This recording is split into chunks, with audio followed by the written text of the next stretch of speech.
Michael Hewson is a market analyst at CMC Analysts in London, and he's here with me in the studio. Michael, to what extent is what's going on here a case of a big company using the CEO as a scapegoat and therefore looking like it's got a clean slate? I think there's an element of that, most definitely. I think the comments that Tony Hayward made in April, soon after the Deepwater Horizon disaster took place, were a little bit ill-advised. However, I mean, his track record up to that time, as your correspondent correctly said, had been very, very good. But it's definitely a case of they need to wipe the slate clean with respect to the American public. They need someone who's familiar to them. Bob Dudley fits that bill. There is a concern that he may not fit the bill with respect to the Russian part of the operations.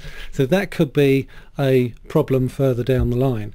But most definitely there is an element of, yeah, we need a clean slate. We need to draw a line under it. He's becoming the story as opposed to the Gulf of Mexico. There's already been much written about the possibility of Tony Hayward rather, getting a big payoff. In other words, for doing financially very well out of messing up.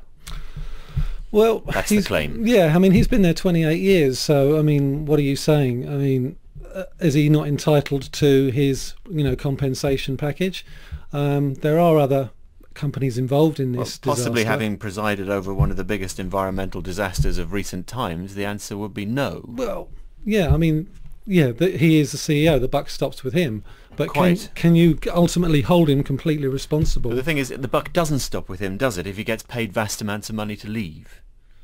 I mean, he's sort of being rewarded. That's what people will say. Well, he's being made redundant, asked to leave. Unless you sack him under employment law, you have to basically comply the terms with his contract.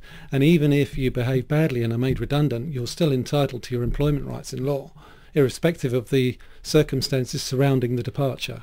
What do you think all this will mean to BP's share price finally? Well, we've already seen the share price. It's up 4.6% today at London close, around about £4.16.